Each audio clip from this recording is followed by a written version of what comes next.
Mike, turn your games down. Hi, everybody. Welcome to episode 305 of Games My Mom Found. I am Mike Albertin, who is sailing the seven seas with me. Argy, mateys. Hey, everybody. It's Kenneth Sanity, and I am running down to Cuba with a load of sugar. And this is Richard Sampson from the YouTube channel Rich Kale on YouTube, and have my stuff at various websites out there for fan fiction, and do what you want because a pirate is free. And I'm My name's Alan. Oh, sorry. Go ahead. I forgot. Don't worry. My name's Alan, and I'm simply here to ask, what do we do with a drunken sailor, guys? I don't know. I mean, if you ask the Backyardigans, what do we do with a drunken sailor? What do we do? No, a scurvy, because the Backyardigans couldn't have it. It was like, what do you do with a scurvy pirate? Throw them in the bank. Something like that. It's been a while. Yeah, it'll work. I had it in my head the whole time I was playing this game, because every time they said drunken sailor, I heard scurvy sailor from the Backyardigans Nick Jr. cartoon. And then when I went to make the joke, I completely forgot what the hell I was saying. So, yeah. And we have a new one we have a new person who has been admitted into our creed. Yes, nothing is true. Everything is permitted. Are we still doing that? Sort of. Yeah, as far as I know, we are in the series. But I'm behind. Pirates That's love me. that line. It's Dominic. Hello. I'm on the Kingdom Hearts stuff, and I'm also on the Dissonant Waves YouTube podcast. And I do other stuff. I'm in the Overblood Facebook group. I've been around. You've been on the show a lot too. But you are joining us for our Assassin's Creed series, where we are slowly going. Well, maybe not that slowly, going through the entire series. Faster than we're going through it on my channel. I mean, it's going. We are now here to talk about Assassin's Creed 4 Black Flag, developed by Ubisoft Montreal, published by Ubisoft. It came out in 2013, and it's on like everything at this point. Arguably the peaks of the series. Yes. I disagree, but yes. Arguably, but yes. Was a very fun one. I mean, it depends on your situation. If you, let's say here you are on a deadline because you put it off for a week and then have to beat it very quickly, not as much fun as you'd think. I mean, that sounds like a you problem. Well, it was 100% me a problem. It's definitely, yeah. I made the mistake of saying, oh, yeah, Black Flag. I don't want to replay that, but let me replay 3 first. I did the other opposite, where you do so much of it to like make everything completed that I was like, I don't even care about the story anymore, and I'm kind of done with it. I did what I wanted to do. Yeah, that's kind of where I like the story, but I really love the gameplay of it. 3 and 4, I think, are a great yin and yang of sorts. Oh yeah, it was very fun because they tell you everything you need to do in an area right away. Yes. Mm-hmm. Even if Love you can't get at it right away. I like that and I don't like that at the same time. So I always like to start these with our memories. So I didn't play this. I bought it around the time it came out. I didn't play it till I think 2018, 2017. It was sometime after I met my wife when I finally got around to it. But one of my vivid memories, which I have to tell the story because I find it hilarious. A guy that I used to live with, unfortunately, he was my son's uncle, and he was living with us. And he ended up, when this game came, around the time this game came out, his girlfriend was pregnant, so he quit his, like you do, he quit his job. They got an apartment, and he spent some of his tax money on an Xbox 360 and a new TV and played this game 100%. So it always amused me. And then his girlfriend left him. Who would have guessed that? But yeah, that's one of my memories always with this game. I remember him be like, oh yeah, 100% of this game. And I'd be like, shouldn't you go get a job, buddy? But, you know, he wasn't looking for this. I mean, it's also kind of a history of mistakes with my memories, because this game was the first game that I think I bought outside of Rise, Son of Rome, for the Xbox One. Oh, nice. Big old VCR. I just graduated. This was my first console that I was like, I bought with my own money. And it was the freaking Xbox One, not the PS4. I bought the Xbox One first, too, so I get it. But, I mean, it's still leagues better than the 360 version, so I'm happy. But it was great. I enjoyed it to hell and back when it first came out. I remember making so many like gameplay recordings on Xbox One because that was like a huge feature. And now I look back and I'm like, why did I record some of this? It's just the rain effects. I remember being particularly like, wow, this is really pretty looking in the rain. But how were the puddles? Oh no, Puddly. The puddles. Puddly. And Ken, welcome back to our Assassin's Creed stuff. Hey, everybody. What's your history with this game? Oh, gosh. This was a day one purchase for me. Up until that point, I'd collected all of the Assassin's Creeds on PlayStation 3. And I actually got a PlayStation 4 day of launch, midnight release. And this was the first game that I got for it, purchased with the console. It was the first time I had ever participated in a console midnight release. was actually pretty cool. I met a bunch of cool people that I'm still PlayStation friends with, still play games with occasionally. So it was a unique experience. And man, this game. And Richard. This was my first time playing it. As it's been with all of these games, I'm finally getting a chance to experience them. And, I was a little worried at first going into it, but, after the sailing Assassin's Creed 3, this didn't bother me so much. I get a little frustrated at one point, but I figured out quickly what it was, so. Your ship probably wasn't upgraded enough, because that can hurt you a big time in this game. Oh, no, it wasn't that. Oh, it was for me. I was trying to go through a section that wasn't, quote, ready to be encountered yet. Oh.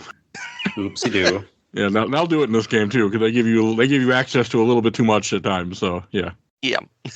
And Dominic. I first played this game in the very beginning of 2020. So, that's a really clear demarcation for me of, oh, yes, back when that year was good. Oh, before the plague? Yes. That was a January 2020 thing. I remember having a great time with it, and then, after that, because I was trying to play through the whole series, everything just kind of fell off.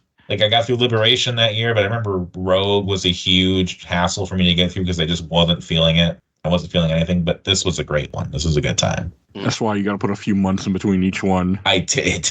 Okay. Oh, then I'm surprised, because I really like Rogue from when I played it, because Rogue is also much smaller from what I remember, but it's been years. But that was peak COVID doldrums. Yeah, okay, that's fair. I went and played Xenogears during peak COVID, so I played Xenoblade Chronicles on Switch.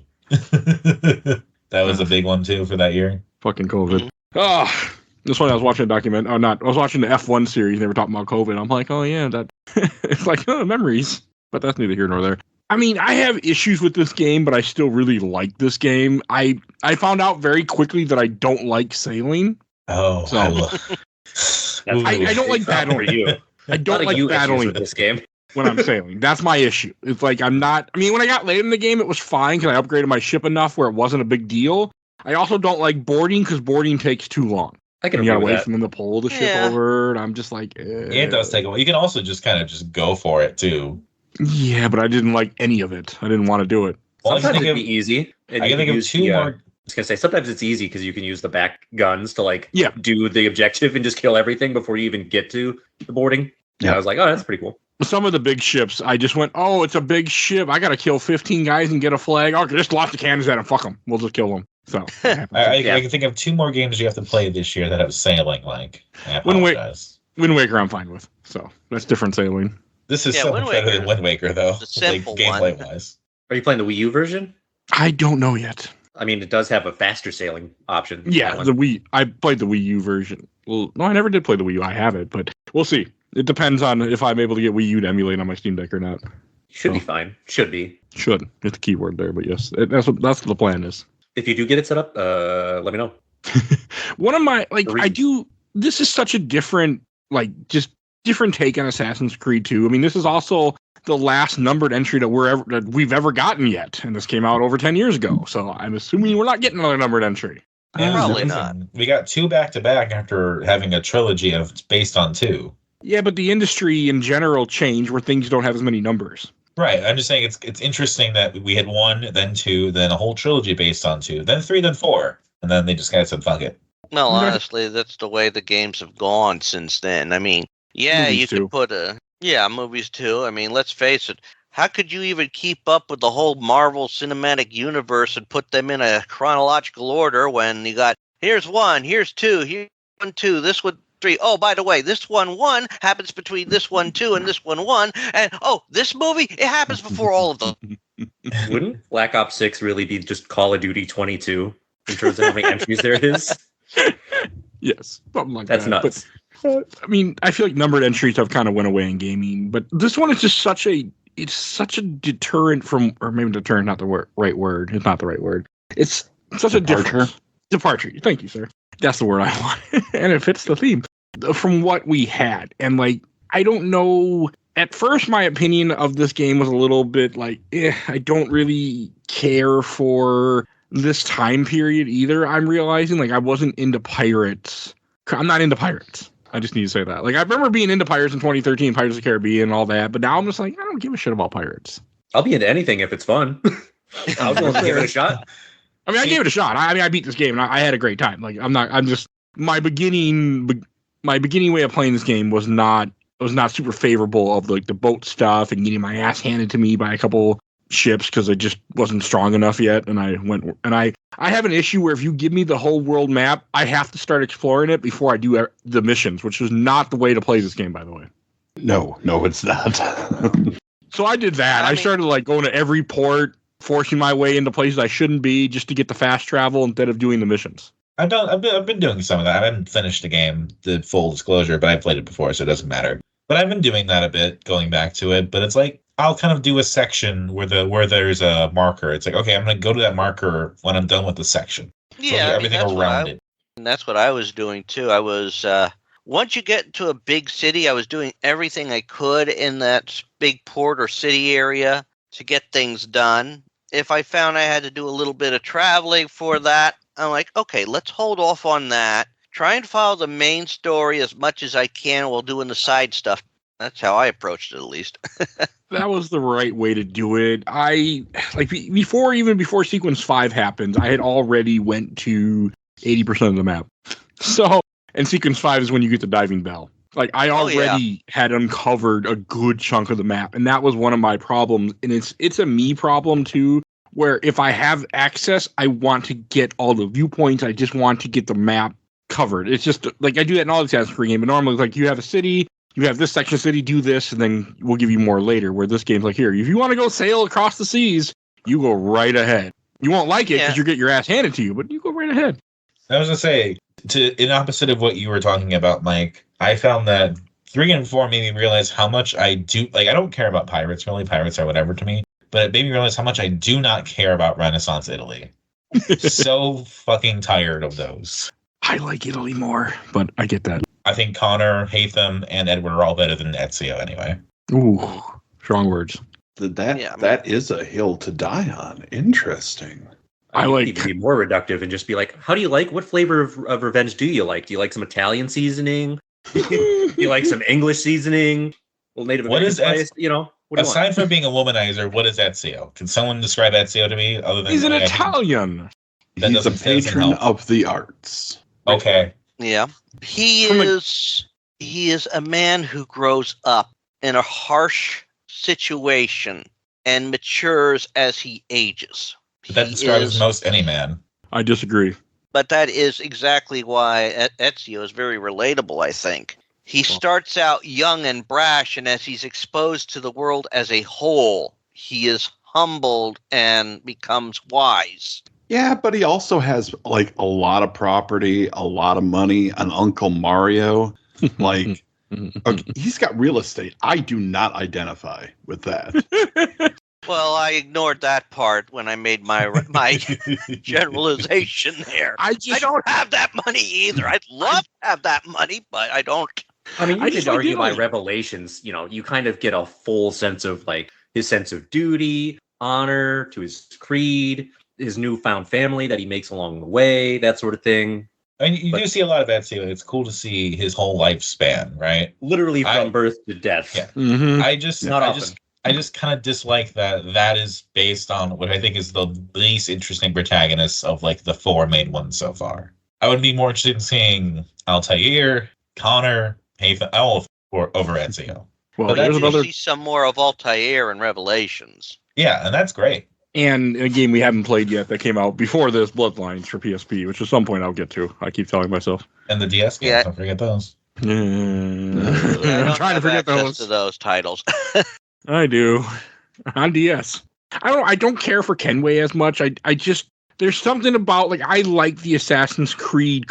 Like I like the fact that this group and with Kenway being just I just want money. Yes, he does have a good arc throughout this game where he does turn and he starts to care about more than just himself. But I didn't like his character as much as a pirate. And also I was forgetting who the fuck was who because a couple of times people changed costumes and I'm like when you kill Hornigold, I'm like, who the fuck is Hornigold again? Because I forgot. So. Yeah, that's fair. This He's is like, oh, you're the pirate guy. This is definitely a transition because while played characters in the past that start out learning the assassin's way, he sort of is faking it until he becomes a real and decent character. Yeah. And that, to me, is the most relatable part of Edward Kenway, because fake it till you make it is absolutely how you succeed in business without really trying. Mhm. Like, so many people I know, myself included, have been promoted with fake it till you make it. So I'm like, yeah, you know what? I get that. That Same. rings true to me. Yes. He's just a guy that's thrust into a situation, and then, he just kind of goes with it. He's pretty good at faking it, so it works out. Yeah, until he starts getting found out. Oh, Well, that's well, when people died, just like in real life. I mean, Yeah. most of his arc with, trying to, turn Nassau into a pirate republic, all of that is super engaging. And it's what inspired, most people to be like, why don't they just do a pirate game?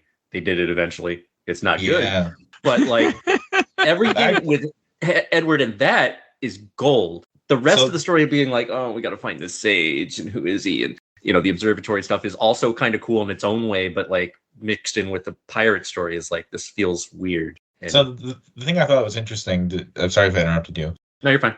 For Assassin's Creed 3, I was reading through the Wikipedia and stuff, and it was talking about how apparently Ubisoft Singapore already had the Skull and Bones stuff for 3. Like they were already working on that game back then, Oh, what the hell took so long? Business, politics, and money. making it Okay. fun. Apparently, there was also a thing where they couldn't cancel the game.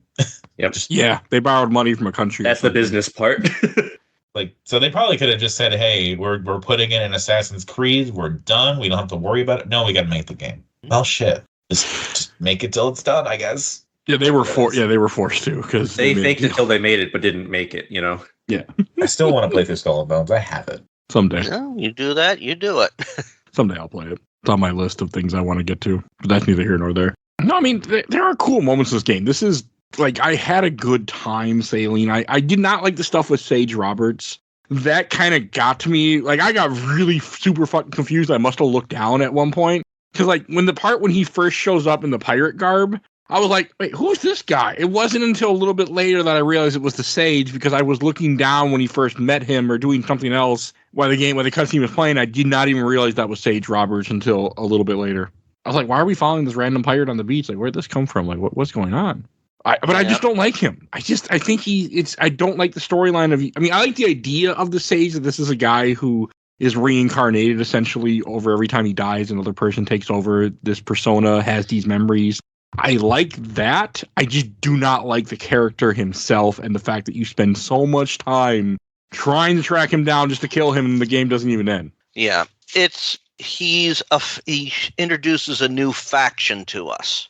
I'm still trying to figure out how to describe that new faction. I mean, is this a radical group, or wanting to see the first civilization return, or is this maybe a group that works against both the assassins and the Templars? They're very precursor race focused. Yeah, it adds to the lore. Instead of seeing Juno and everybody hanging out all the time, we get a physical representation in the game. Yeah. And to make things even crazier, we have our modern day assassins working with the modern day Sage, sort of like it's in our interest, it's in his interest. We just got to hope his interest doesn't, we just don't have to help him enough, or hope that this newbie is someone he can't fully control. I didn't really like where that goes in the future with the Sage stuff either. That kind of irritated me, but we'll get there later. Yeah, I just agree. If you group it all as a whole, it falls on its face. I always like the modern day stuff quite a bit. I do too. I like it in this game up until one point. Right? It's I like what we're doing. That's fair. It's just the what for of it all is what's kind of like, oh God. Yeah, I have to admit that it's a nice little wraparound of how we're getting the story of Kenway. Not Connor. You find. I was gonna say spoilers, but it's not a spoiler. it is, but that's what the show is. You find out eventually that Kenway's son is Hatham Kenway, who's the father of Connor. But yeah, which I do like that. His name is Kenway. It's very clearly stated throughout, so I don't think that's much of a surprise. You would think some people might not catch that, Dominic. Some people might not catch it till the very last cutscene at the end when they beat this game 2 days ago. I will say in the Tyranny of King Washington DLC, they do talk about his grandfather in passing. Oh, yeah. I will play that. Okay, yeah, we're playing as Edward. Edward. So that's Yes. the name I was trying to get. I mean, Edward is your typical, he wants to get ahead. He wants to provide. He wants to have something to provide for his family. And so he goes into private thinking it's just going to be a few years. Then I can come home and we can have, have our family and raise a family where we are. But it doesn't turn into that. And of course, since he's only looking for the money, he doesn't take on for what he's getting into. In fact, his first encounter with one of the assassins is actually with one that's a turncoat. Yeah. Mm-hmm. He is actually he's trying to be reasonable at first. I mean, we're stuck on this area together. We might as well work together and survive. Of course, I he says mean- one wrong thing and the other guy goes running. Well, Duncan Walpole, didn't trust him because he was a pirate. It made sense. Duncan Walpole also was a traitor. Yeah. So when you're a traitor or a cheater, things like that, you do look at things more that everyone is out to get you or that everyone is a piece of shit like you. So I think that's partly where that comes from too. You would think with the way Edward kind of carries himself that he'd be perfect for the Templars. Yeah. Also, fun fact that supposedly that scar on his face is supposed to be from his father-in-law that punched him in the face, who was a Templar. Mm-hmm. Ah, I didn't know that he was also a Templar. Interesting. YouTube. But there's also a fun thing of like Edward's kind of above it all, where he becomes an assassin eventually, but like he also kind of doesn't seem super like he cares in a way. Like it's all just stuff that he's doing to get what he wants in the end of the day. And then there's that part of him that he still has a good conscience. I mean, he is not as willing to go the more cutthroat routes that his own associates would go, like Blackbeard. Mm-hmm. I think that's more of just doesn't want to get the English to go after them. They're trying to a little bit stay under the radar. Which is actually a wise thing. Well, it's because Edward's the only one, I think, with a family back at home that he wants to return to, whereas Blackbeard, Gold, they're all just like, this is my life. It's freedom. Bye. To have that ability, just to have that type of freedom, it probably is intoxicating in a way too. Like, especially if that's your life, like you just are sailing the 7 seas, or well, in this case, sailing 1 sea, and you're just there. Like you wouldn't want to give that up and settle down and have a wife and have kids and, go through the mundane, what can be considered mundane part of our life. Like you're like, every day is an adventure. I'm like, I'll probably get killed, but every day is an adventure till then. And and that's kind of the conversation he has with that merchant guy that he talks to in the beginning of the game. The really kind of stupid guy that doesn't really understand anything. And doesn't go anywhere. He just gets killed at some point later in this game, I guess. It was so funny though, watching him fail upwards into Blackbeard's pirate army. Yeah. But like they have a conversation about like you could sail the 7 seas and be a pirate. And he's like, "But I have a wife and kids at home." Yeah.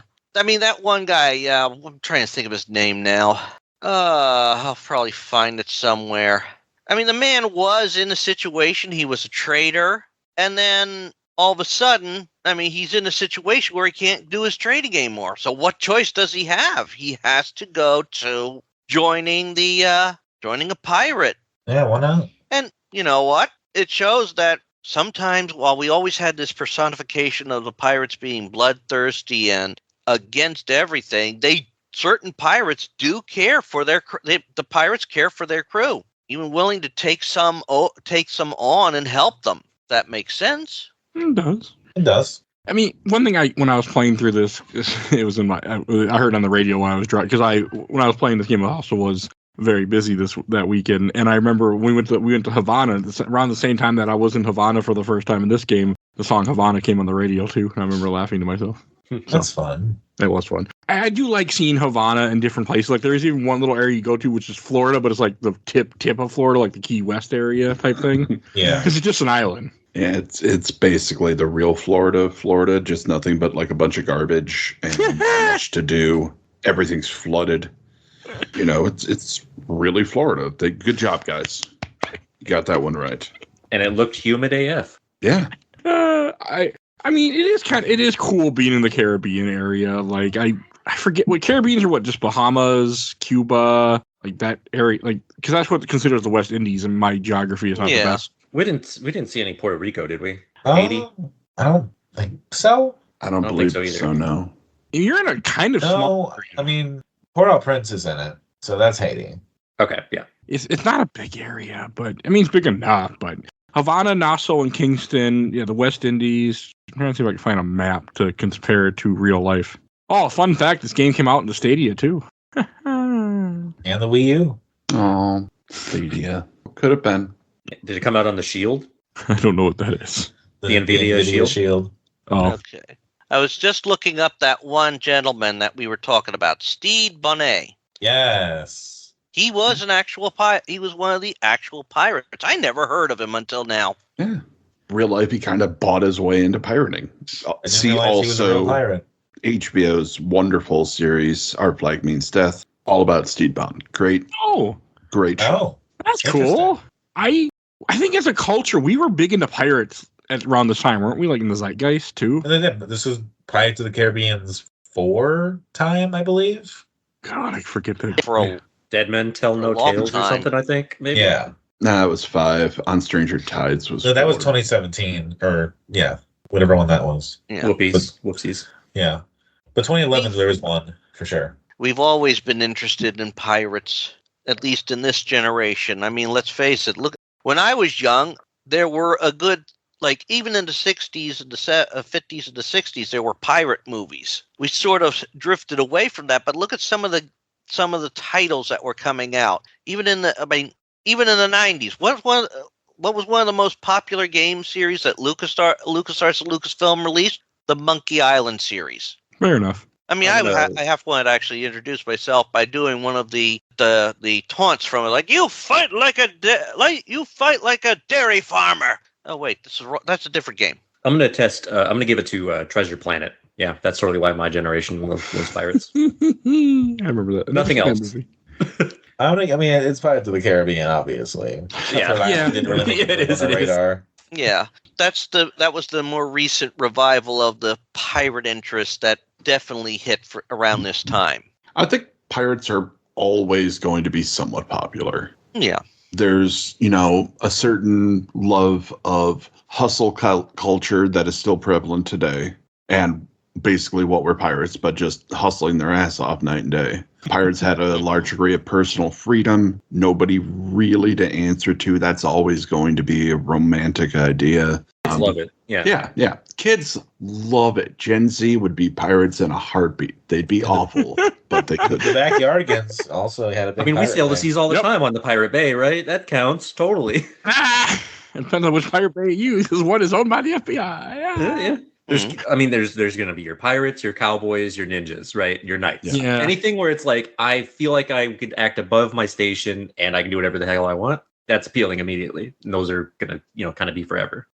I forget Pirate Bay exists because I don't use it. So you brought up a good memory. I mean, for my generation, I think it started maybe with LimeWire. Yeah, I mean, LimeWire was, hey, look at this music file. Is it not exe? I wonder what this could be. I haven't gone on Pirate Bay in years. Don't.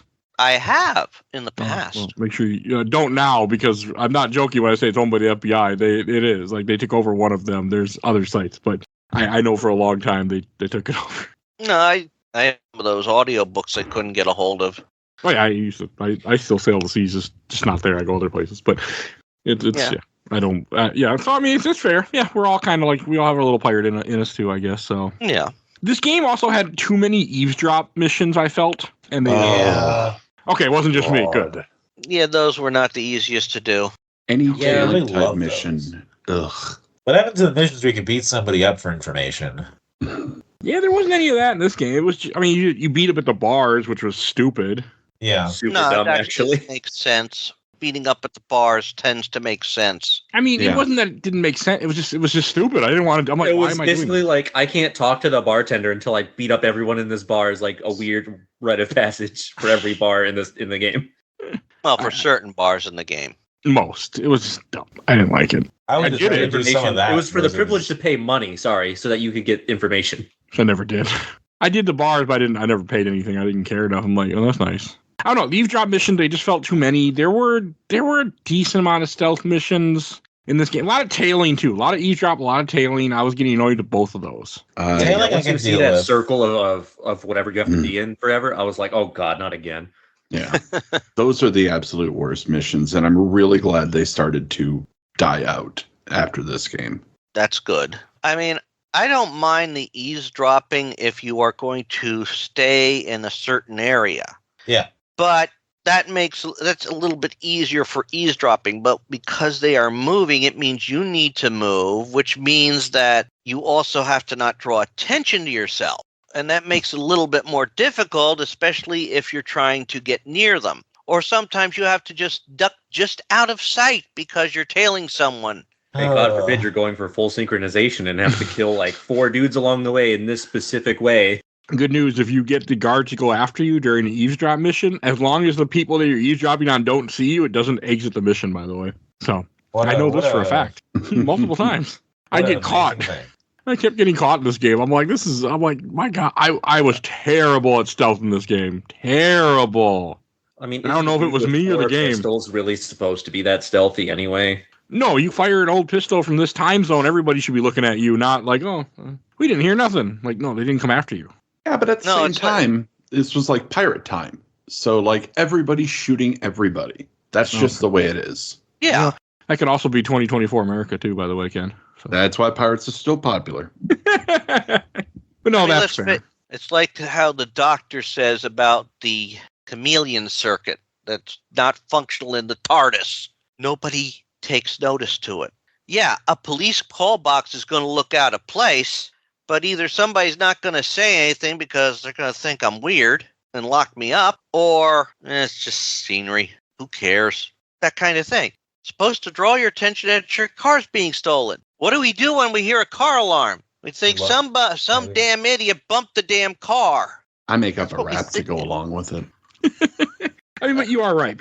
I ignore it every single time I hear it. I mean, I might look towards it. Now, if I saw a guy with a crowbar standing at a car with the alarm going off, I might be a little bit more questioning, but I don't do anything otherwise. Yeah, usually I hear a car alarm and I'm like, I didn't hear no glass break. So, I mean, I look towards it if I hear it. Like, I will do that. But you are right. We just kind of ignore it, too. So, you're not wrong. Yeah. But, yeah. Depends on what you're doing, I think, too. But that's neither here nor there. But what else I want to say? The viewpoints, I mean, I did all the viewpoints like normal in this game. I actually went for a lot of the chests because I was trying to get enough money to upgrade my ship. That was kind of my mindset. And I just like open world games. I like just getting stuff. The only problem was I spent a lot of time getting chests, and that's also why I was behind on schedule. I enjoyed that part, especially when you could navigate the seas. And, of course, you don't get a full map of an area until you defeat the accompanying fort that goes with it. Which doesn't open up right away. Yeah, but that's a trick in and of itself. I went after, I approached it in the systematic way. Okay, these are 1-star. Okay, so they're the easiest. I'll take them first. Then I'll try working my stars. Got them. All right, now I'll take on the 3rd stars. And then, of course, I'm like, what about this one here? I mean, I got a 10th section of the map here that's not opening up. I know there's some chests there. And when I went to that area, there was ruins of a fort. It wasn't until later in the game that, oh, wait, there's going to be a fort there. That answers things for me. That's why I highly recommend people to actually play through the story to a decent point before you start sailing the sea, because you'll miss out. That's also why I think if you want to sail a bit, just do the stuff that's around where you have to go next. Don't go too far out of the way. Like me. See, normally, like, Assassin's Creed games will block off where they don't want you to go. This game doesn't do it that often. It blocks off certain towns. Yeah, it does it occasionally in weird ways, but they use difficulty to do it, which is, fine. Yeah, it didn't stop me though. Well, no, it won't stop you, but it will make your hair turn gray trying to. That's the fun thing though, because you can push through the difficulty if you play carefully enough. Yeah. Like that, I enjoyed that. I enjoyed, I always like going to games that are overleveled where I am in the story and at least. If there's no difficulty slider, why not, right? That's how you get that challenge. I played the whole game super slow. I was like, I'm just going to put it at the lowest speed level of sail. I'm going to sort through all the songs that I keep unlocking. And I did that in the complete slowest way possible, but it burned me out too soon.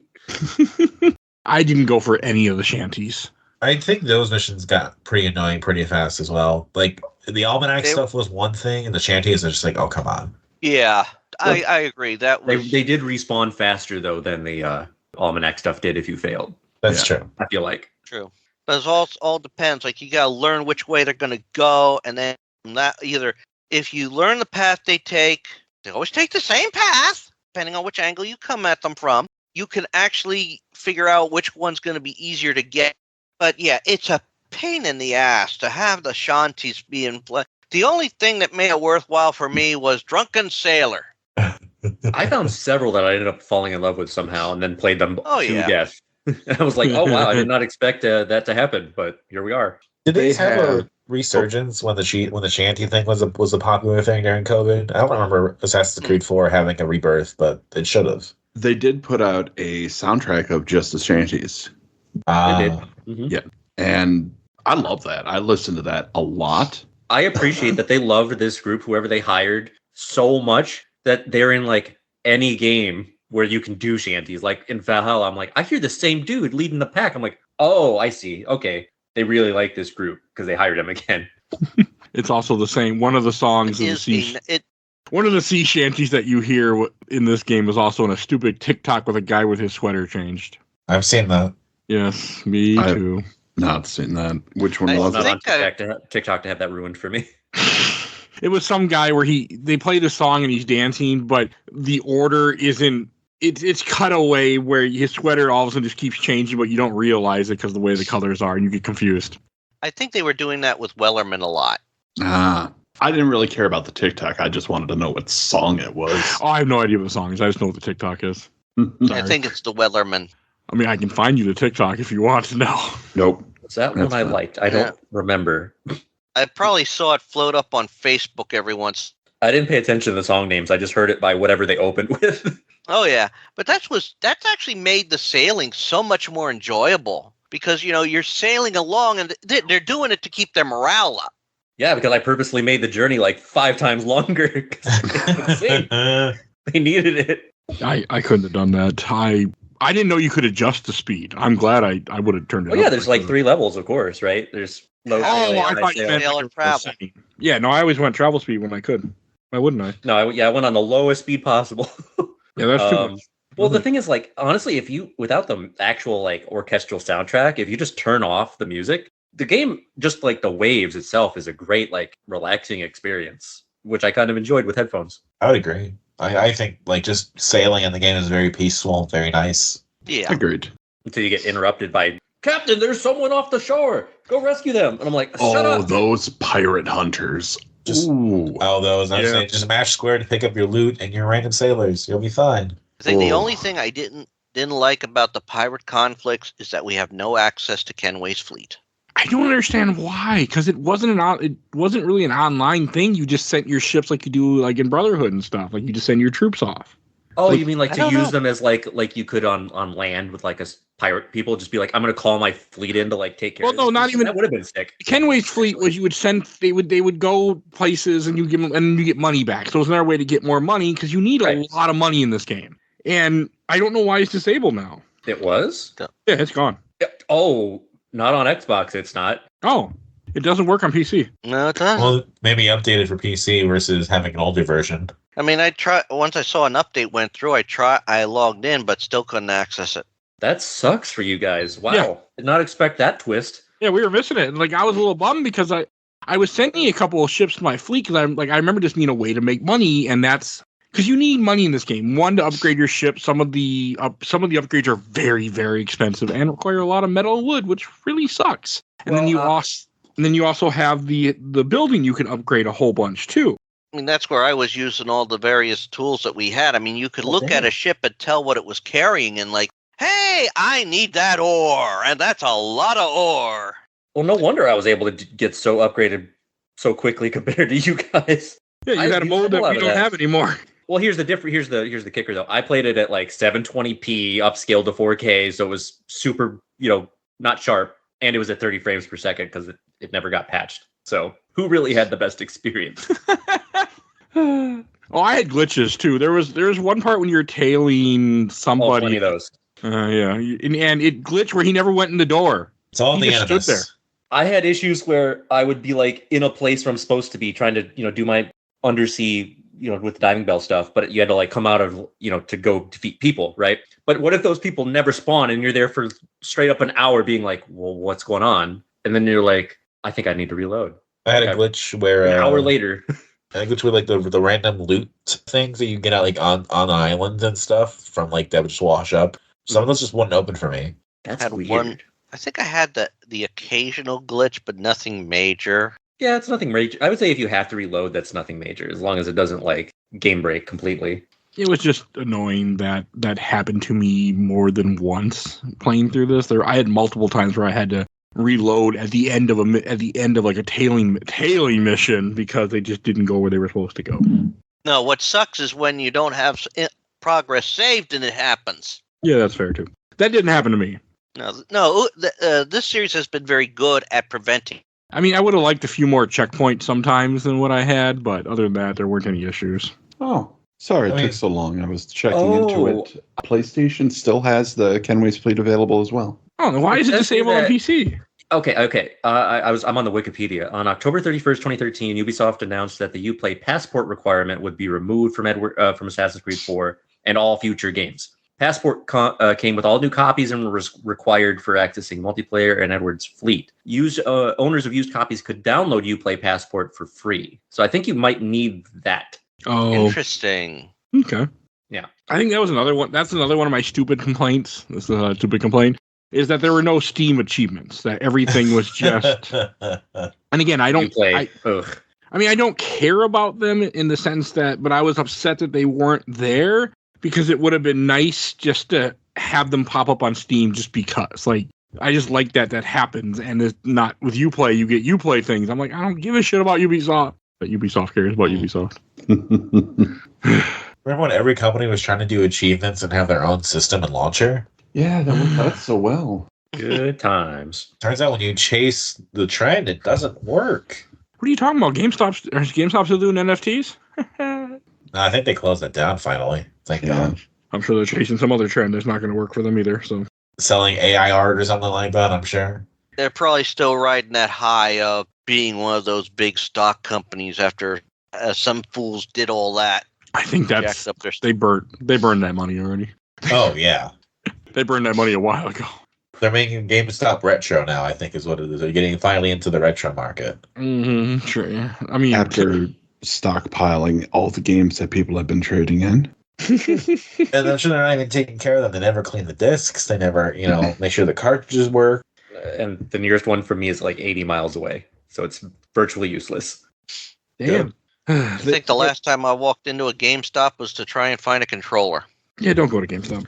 I feel like analog is going to be like the savior of this kind of thing. They've already done it with the Pocket. Now they're making a N64, and it just takes, N64 games and controllers. So I think that's kind of where that's going to be going from now on, is just new consoles re-released that play them. I mean, that's fine. Yeah, that'll even things out in the market so that the N64s aren't as expensive, hopefully. But really, yeah, the only problem is the games now. There's other ways, but yes. True. You can, yeah. That's why I don't. That's speaking for me. Random thing about GameStop. I went to my local GameStop after the dentist. Like, I'll go check out GameStop real quick before I go home, and just closed. And I drive by this place all the time, and I never saw a sign that said we're closing. Nothing. I just walked by one day, and they're gone. I'm like, wow, GameStop. Doesn't surprise me at all. The last time I went to one was to get Emio the Smiling Man, because that's the only place that carried it. Oh wow! I was in it to buy one of those stands for a PS5 because someone bought one used without one, and I'm like, here, let's just go to GameStop and buy one. And it's only for vertical. You cannot put it sideways. The preferred best way to do it. I just have my PS5 with vertical as is. Oh, no stand? Raw dog in it? Yeah, I believe so. I mean, it works. Not good for cooling, but it'll work. Mine's just on its side. There's a big fan on the back, up the front, or up top. It should be fine. I don't know. So another small disappointment for me is I was surprised that Adelaide never becomes an assassin in this game, because I know of Freedom Cry, so I was hoping to see him don the assassin's garb, but I guess that's the spin-off game. But it was a little thing where I was like, I wanted to see him put on the outfit. Got to pay that extra $20 for the season pass. Which I did years ago, but yes. He was a very likable character. He was. I mean, I think there's some good points where he's like, why don't you be the captain? He's like, they're not going to follow me. I'm black. Like, there's some good, that especially fits the time. Like, there's some good little moments. in this game that really kind of, react to history. Like the part with James Kidd, for example, which you find out later James is a woman, and she's hiding her identity because also a woman wouldn't have been respected in this time. Yeah. Like, I think that works well too. I mean, especially in a pirate, in a lawless type environment, I don't think a woman would have been seen as somebody they would want to follow. Well, they do keep certain things true there. I mean, there were very successful female pirates. We see Anne Bonny in this, and there was another one from China. Oh yeah, the one I did like the 4 Templar missions to get the special armor. I did do that. I didn't do all the Mayan stones, which I didn't realize till later that they give you a special armor too that blocks projectiles if you get all the Mayan stones. Oh yeah. That armor. I got some, but I didn't know what it did, and I didn't look it up, and I was just like, I don't have time for this. Well, I was playing it to get as much as I could. Oh yeah, no, I'm glad that you're able to. That someone can do it. I cannot. I mean, I wasn't going 100% synchronization. That was actually doing everything. That was kind of fun. I do think though, like it's not until you first go to where the assassins are and meeting up with Mary Reed, claiming to be a son of Captain Kidd, or a bastard son, I think, of Captain Kidd. Yeah. And you learn about them, sort of become a little bit persona after you realize how much trouble you've been causing and how much trouble these people are trying to cause. It sort of awakens into the assassin brotherhood. But, I was searching through things. I mean, once you meet Mary and all that and get through that part, you could actually, that's when you first get word of the assassin missions, which are available. But I was doing those in the process. The assassin missions were fun. I liked all 4 of them. I thought they added good to the story. They were a good side thing in this game. Some of the other side stuff, I don't care for the skinning of animals in this game. I didn't care for it. This time at least they went faster. Sometimes they didn't do the animation. Yeah. Looking at you, Red Dead. I don't mind it in that game, to be honest with you. But Red Dead 1, sorry. Okay, I haven't played Red Dead 2 yet. At least it served also a purpose if that's how you got your major health upgrades. That's true. I feel like I didn't need it. I feel like you were such a powerhouse, or you had 4 guns to just shoot whatever was in front of you away. Yeah, well, you have to get to be able to hold more guns. That's true. I did that. Because first, I think you start off with what? Is it 2 guns, Ken? Right? God damn it. So, but no, I do. I like keel haul you for that one, Mike. Which is worse than walking the plank. Yeah, that's what the Backyardigan song was. What do you do with a scurvy pirate? Make them walk the plank. There you go. Thank you. I mean, better, or you could just give them an orange. That'll work too. Yeah, but it didn't work for the Backyardigan song. It was cuter when they made a little penguin walk the plank and jump off into the backyard. I watched a lot of Backyardigans, okay, because my son was little at that time, and I like that show too. Right, Mike? What? You do realize what keel hauling is, right? No. For the longest time, everybody thought the worst punishment on a pirate ship was walking the plank. No. Keel hauling is when they take a person, tie them to a cord, and drag them along the hull of the ship, which probably pulls in that on it. Yeah, it'd be quite terrible. Yeah. I also like when you see the cages and you think about, they did do that to people in history. Like, man, that'd be a terrible way to die. Just locked in a cage. I'd be like, just shoot me and get over with. Like, why? But well, the thing is also to make an example of them. Well, yeah, no, I know. I forgot that privateering was a legal thing for a couple of years. In like this game reminded me of my history because apparently my 1700 history is not up to date in my brain because I don't care. I graduated high school, so I couldn't follow. It no longer followed my high school journey. Weird, interesting time. which is why it's cool that they set a couple games in this era. I think that, like, with 3 being colonial America, it's like, yeah, okay, that's a fairly obvious time, I guess, to set something. But then to follow it up with like prequels, it's like, okay, now that is super interesting. That's a part of American history, or just history in general, that is not super talked about a lot. Like, yeah, I didn't realize how many people in this game are based on real people. Most of them, yeah. I don't know this history of this part. Like, I was surprised when we did 3 when we had Carrie with us. How many people are all based on real people? Like, I mean, they do a good job with that. Like, when it came to like Assassin's Creed 2 and the Italian stuff, I knew more of those people were who they were because I think I I enjoyed that part of history more than I enjoyed this part. I was George Washington was a real time. person. That Crazy. I mean, I did want let's to. face it, over the years, I have learned about the various pirates that have been in the world. Of course, everyone knows of, Blackbeard. Everyone knows of Captain Kidd. Some by now people have learned about Anne Bonny. I just learned today. I didn't know about Mary Read at this time.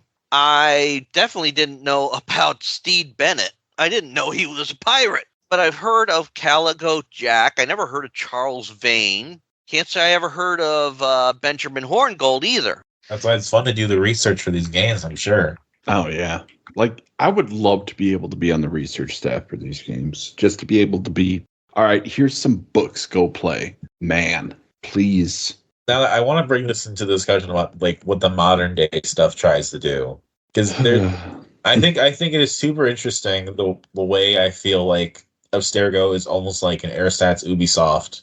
And I think that the developers are kind of having fun making fun of their own company. I'll agree with that. Yeah, they're definitely having fun poking. Because it's like, okay, we need to find a story now that is made for entertainment. We'll do pirates because people like pirates. So let's experience these memories and make a packageable, fun story that supports the Templars secretly and not the assassins. Yeah, I personally like the modern day stuff way more than I did back when I first played this game. I thought the modern day stuff is actually good in this game. Oh yeah, it's super interesting. And then having Liberation as a side thing where it's like this is one of their products. This is something that they made. Yeah, it's a cool little thing on top of it. I liked going through when we were in the modern day and hacking the machines, and some of those hacking things were quite fun. Some of them were a little frustrating, like the Frogger attempt thing. That was fair enough. I enjoyed the go around the globe and find the infinite loop thing. Yeah. I enjoyed that a little bit more.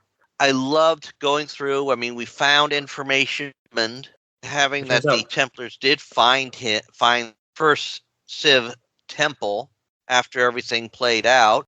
And you see, of course, also, hey, remember this person? They were the bad guy in this game, but here's the actual truth according to us. Yeah, that stuff was really interesting. And why they would reject the heroes from the other games as positive role models. You would think like this game is actually really good at teaching you how to read with like a discerning eye, if you think about it. Yeah. Because you know that this is all from Abstergo or the Templars' point of view, and you know that you have to read it with a certain amount of like, okay, what are they really saying here? And you've experienced a large part of those descriptions already, so you know the truth, more or less. I never really thought about it, but it really is a good propaganda simulator. Yes. Could you imagine if it had like the same bite as like the Black Ops campaigns do with how they treat like real world events? They could have done a lot with like what was going on in 2013 at the time, not just in like a video game studio's like perspective, but also just like world politics at the time. It would have been crazy. Had this been done a few years later, the words fake news would have been in the script 100%. Oh, yeah. I hate that you're right, but you're right. But hey, they did tie into Watch Dogs with what they did. Doesn't Watch Dogs connect with Assassin's Creed, sort of? Yes. Yes. They talk about Bloom, this new thing going on in Chicago at the time, and wanting to partner with them. You see that in like one of the things you look at, one of the memos. I played the first Watch Dogs once a long time ago. And in the first Watch Dogs, do you kill one of the Abstergo people you talk to in the modern day? Laurent Garnier, or one of the producers that you talk to in the modern day, you end up interesting. killing. Oh, we'll have to play that series someday too, then maybe. Because I want to replay Watch Dogs, and I want to replay 1, and I heard 2 is really good. I replayed it recently. Okay, now I just saw something interesting because I do like that when we brought in, like, even in the modern day, when we do the modern day stuff, we see Sean and Rebecca again.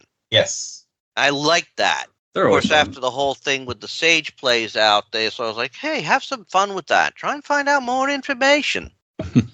And the first thing you steal is information on sample 617. I like that. It was 17, right? Or 16? I can't remember. 17, but, I think. Okay. I like that, though. I like it that you get conclusion of a bit of what happened to Desmond. I'm like, yeah, he's dead. We have his dead body here now. Like, I did appreciate that. Again, you're playing through more of his memories.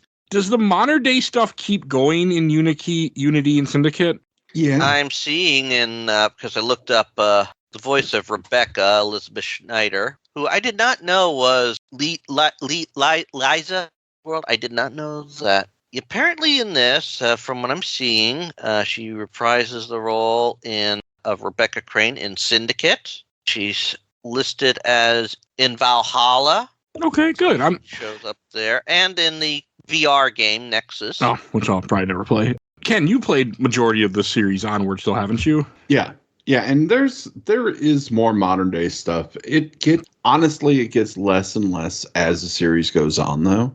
And there's less of an importance of that too, especially in I think it's Origins. Origins is kind of it's kind of here. It takes a real backseat though. Yeah.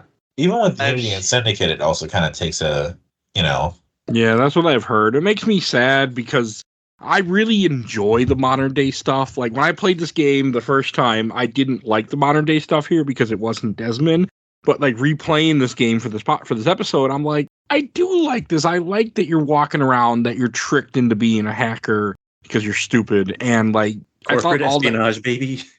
I thought all that was good. Like, other than the fact that the Sage turns out to be part of the working with them and still around and still mad at you and was trying to put Juno's brain in your body. Like, other than that, I liked it. I didn't care for that. I didn't care for the Sage. Yeah. Just was looking up things. Sean shows up in Unity, Syndicate, and Valhalla. So Origins and Odyssey seems like they take a break. Yeah.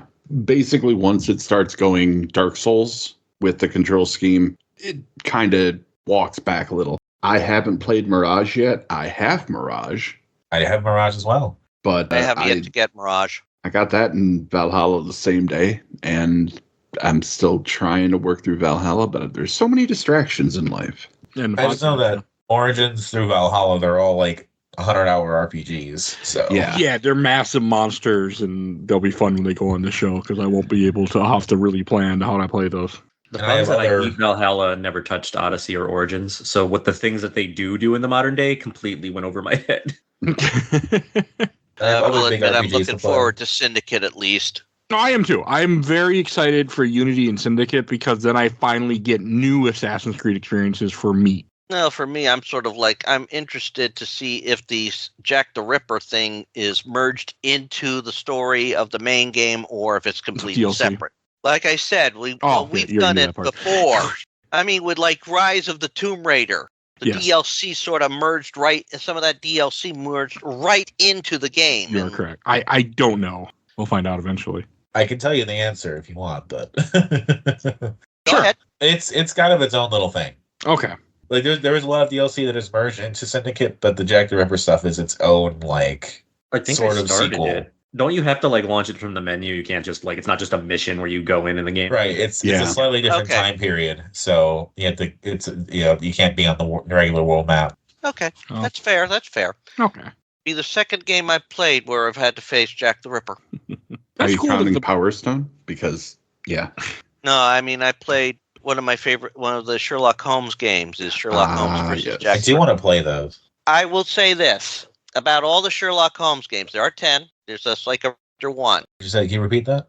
Okay, there are 10 Sherlock Holmes games so far done by Frogwares, released by various publishing companies, but they're all part of the same storyline or timeline. First one released, it's free on Steam. You can play it for the experience. It was probably good back in the day, but it's definitely a trial to get running now. Part of why it's free and probably why it's also more negative. And a lot of the games, they have a slight design flaw where they were working with the standard size when they were designing them. So you'll see things that look a little out of place, like in the second game.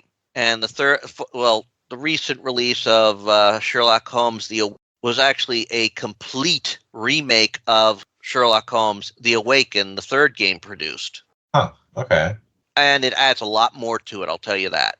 I actually enjoyed it. It even acknowledges that the prior game did happen just in an alternate timeline. Interesting. It's kind of clever the way they did that. One thing I did miss in this game, also Assassin's Creed 3, I think is why I missed the Ezio trilogy at times, is that I missed the fact that we don't have as many tall buildings to climb, because I personally really like that. I noticed that in Black Flag, there is more to do with like cities and towns again. Like there are those little closets you can hide in again and things like that. Yeah.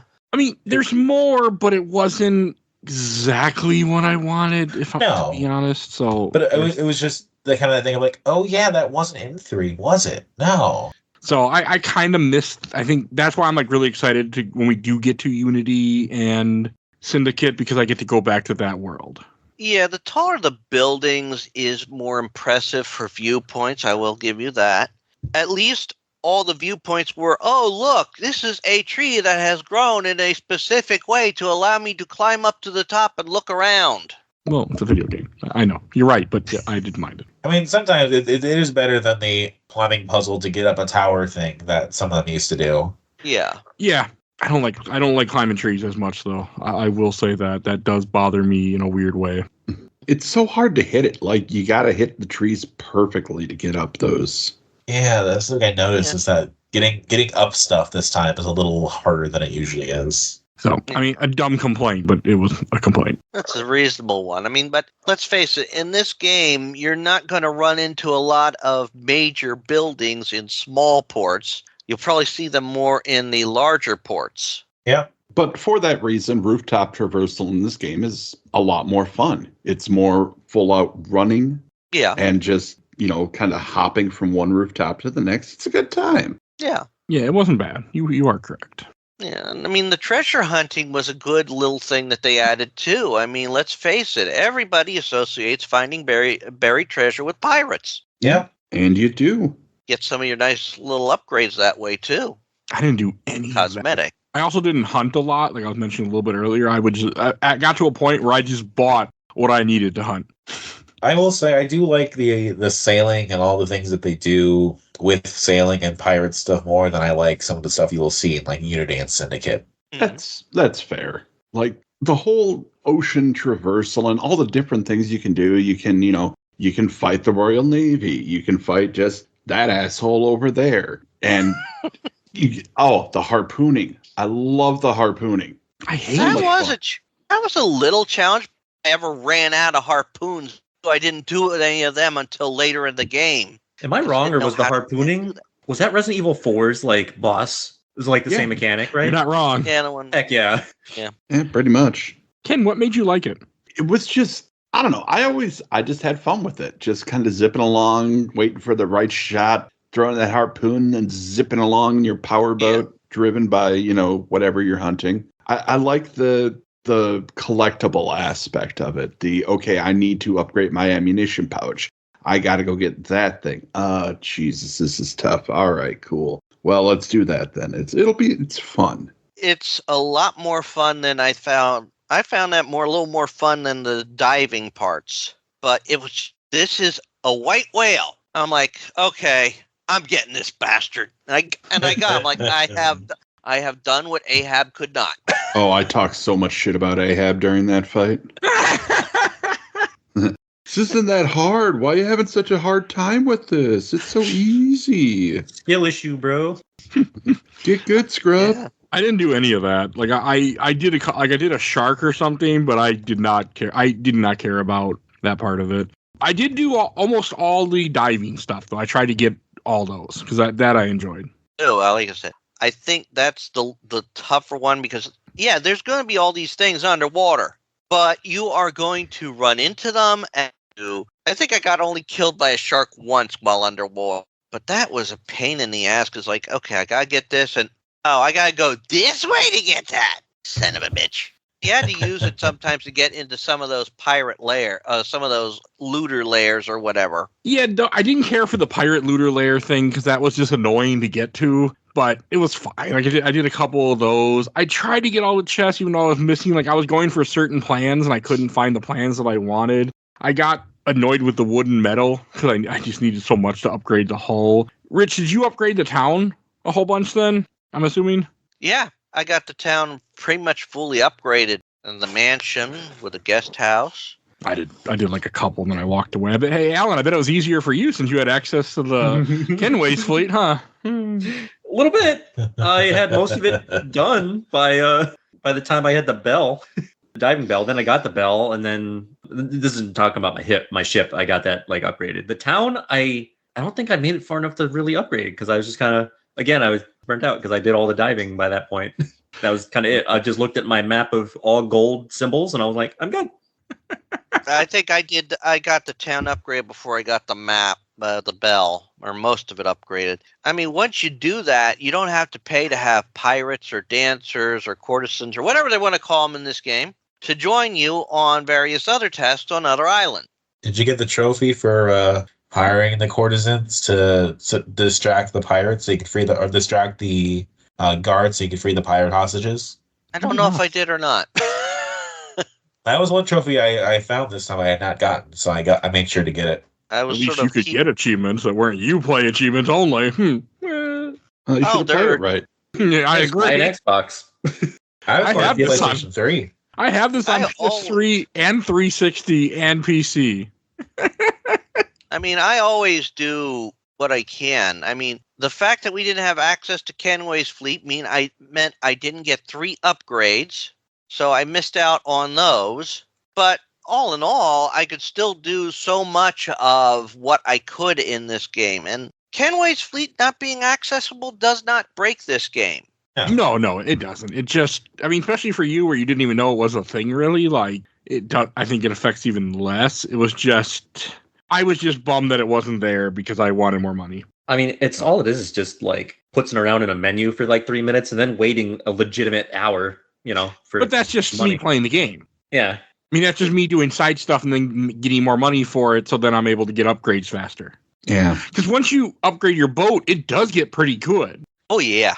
There is a fun battle mechanic to Kenway's fleet. It's just like set it and forget it type of battle. But, you pick your ships that you've captured and, all right, this one's better at firing. This one's better at dodging or crap like that. And then certain slots have different buffs too. Yeah. So like there's a little bit of strategy. You're coming from a guy who used to play games like that and still is playing a game like that currently on his phone called Doomsday Survivor. So, yeah, I'm a sucker for that. Aren't these all just idle games, essentially? Yes, I like idle games. Why hasn't Ubisoft just released like an idle game that's all just this stuff from the games? Because they would, but they would take the worst message and like monetization with it. You're not wrong. Yeah. Well, I mean, I can see a thing where it's like, you have the Brotherhood and you're Altair. If you want the Brotherhood with Ezio, you have to pay for the Ezio pack. Yeah. And now you just said why it's not going to work.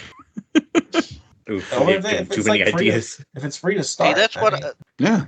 I mean, you just got to be smart with free-to-play games. Like Marvel Snap is smart about it. Like you can play the game completely free. I don't, but you can. And my Daylight's smart about it. You can earn shards to get certain stuff just by playing the game for experience to unlock some of their original stuff. But the license stuff you got to pay for. Ubisoft and EA are not smart, so No. That's been proven, unfortunately, by them multiple times. They're good at proving it. Like, did you know that we're not smart? We'll show you. Yeah, they will show you. I mean, the present day story ends up wrapping up where they don't think that they end up blaming everything on John, that John was the culprit and he was the one that was hacking, which is partly true. And then you're found innocent even though you're not innocent. And also they lock you up in a cell, in your own like little cell kind of thing, which I thought was kind of hilarious. Like, hey, you can still work here, but we're just going to put you in our little room where we lock the doors. Well, that was for security reasons. I know, too, but it amused me that they had that. Very Ready Player Canada of all 1-esque. places. Like, I feel like I could see that shit happening. Yeah. So- But it was a good thing that they set up, and it worked storyline I like. wise. It just made me laugh. Like, I could see our dystopian future being like that, where you work somewhere and it's like, we have a room right here, so if you get rowdy, we don't like you, we'll just lock you. You can keep working though, but you ain't leaving. There's like a Japanese practice with businesses. I can't remember what it's called, but it's like when they don't want you to be there anymore, they kind of put you in a room with nothing to do or very little to do Yes. until you just quit voluntarily. But you still get to go home. Yeah. Jokes on Distinct them. I'm difference into there. that shit. Yeah. Yeah, that is definitely a thing though. Yeah. Doesn't sound like a good thing either, but it's a thing. I mean, you have a job at least still. Yeah.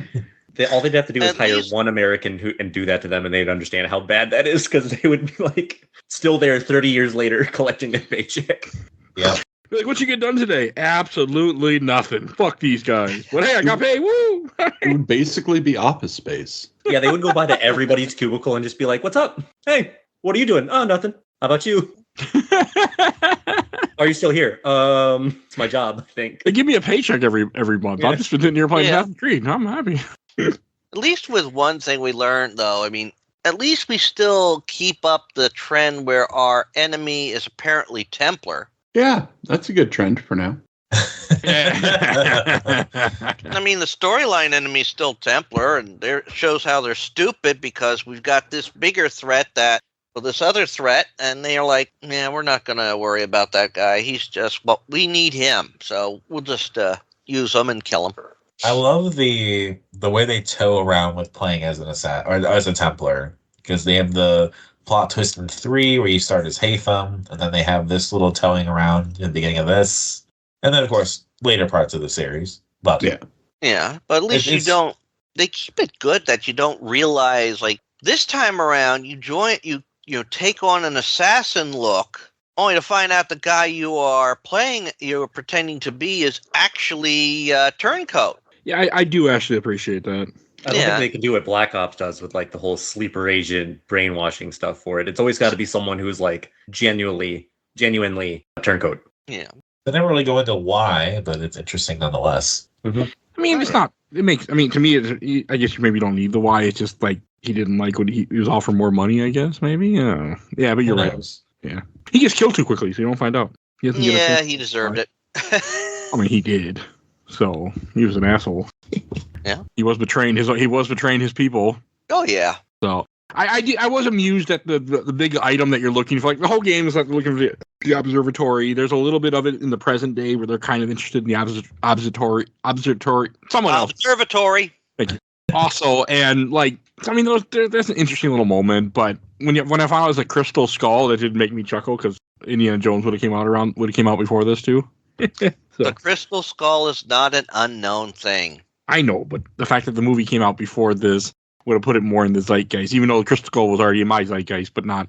So it just amused It's me. always a MacGuffin. It's not like a location, right? Yes. Yeah. And no, this I case. do like the idea of this, though. You know, again, they can go so hard with like a Black Ops story thing where it's like, oh no, we have this thing that can monitor anybody on Earth. You just need their blood. It's like, what? It's the Batman Dark Knight thing, kind of. Yeah. Yeah, just with blood instead of cell Technology. phones. Phones, yeah. And also trying to hear how they explain it. I love that. You mean you see what they're seeing? Yeah. What is this, magic? I Sure, guess. shut up. It's just precursor technology. But it makes sense that anything that we don't understand, we're gonna see it as magic. I always like that concept because it's so fucking true with history. So Yes, I think Arthur C. Clarke said it. like we went back in time, we showed them computers and we showed them all this. They would think they would, depending on the year we go to, we'd be burned at the stake pretty quickly. But Now that I think about it, I just realized, yeah, the stuff that ties in with Watch Dogs would be why the observatory isn't needed anymore. It's just, hey, bloom. Everyone's cell phone. What Yeah. was it like? Yeah, but there's also something like your cell phone can't necessarily see things from your point of view either. are you so. sure? Give it No, time. but the camera behind you at the corner of the corner store can. Hell, I'm gonna get ads for something else that we talked about on this. So yeah, the phone's listening. They don't need to see everything. They're listening to what we're saying. That's fine. Like we had a thing where we did trick or treat, and like the day after we recorded the episode, I got an ad for the comic. So Huh. the internet knows. Always. So, what do you guys think of the combat in this game? Did you guys mess with all the different weapon types, or did you just buy the strongest swords and guns and then was going to town like I did? Yep. Oh, I bought the weapons, worked with them a bit when I could. Of Yeah, course, I favorite? go with the maximum power because it just makes things somewhat easy. I wanted whatever had the shortest kill animation.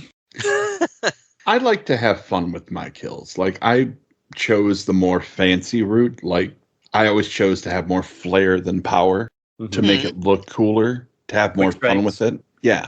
I like the countering a lot. So that's why I stuck with that pretty much. I did not have a lot of opportunities to do like double counters that they introduced in like, well, 2, but like really intricate ones in 3.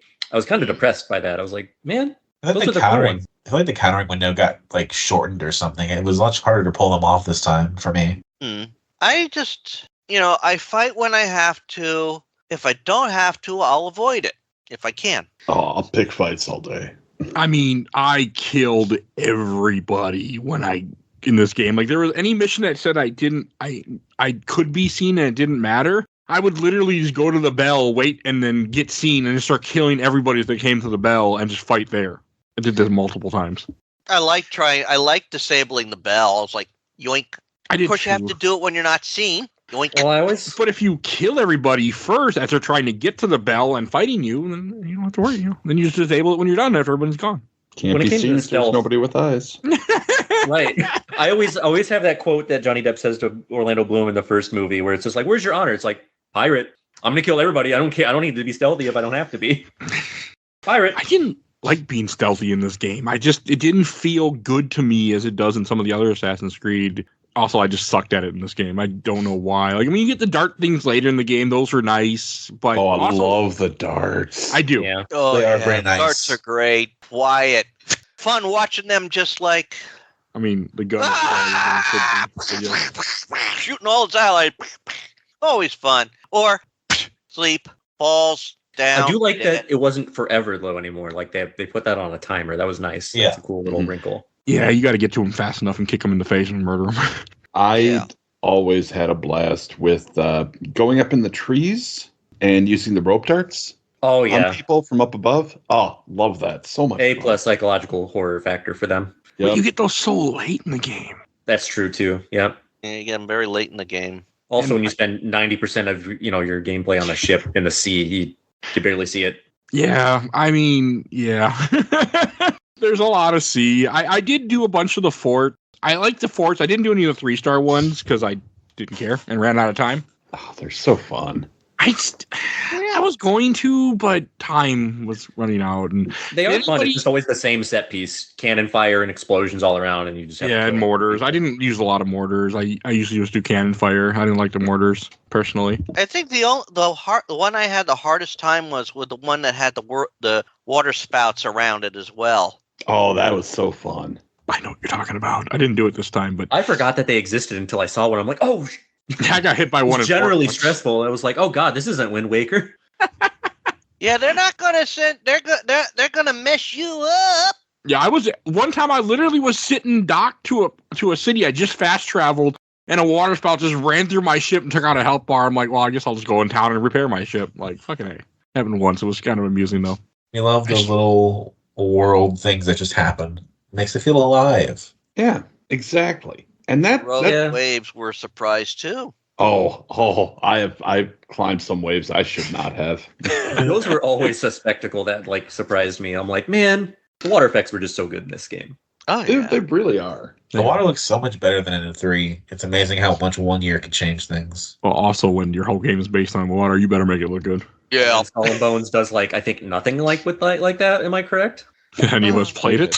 I know, right? No, I have not played it. When I it is kinda $20, wanted to. I will bite the bullet to try, and I'll give you answers for it. That's What was that, fair. Ken? $20 seems like a good price. It's been $20 already, by the way.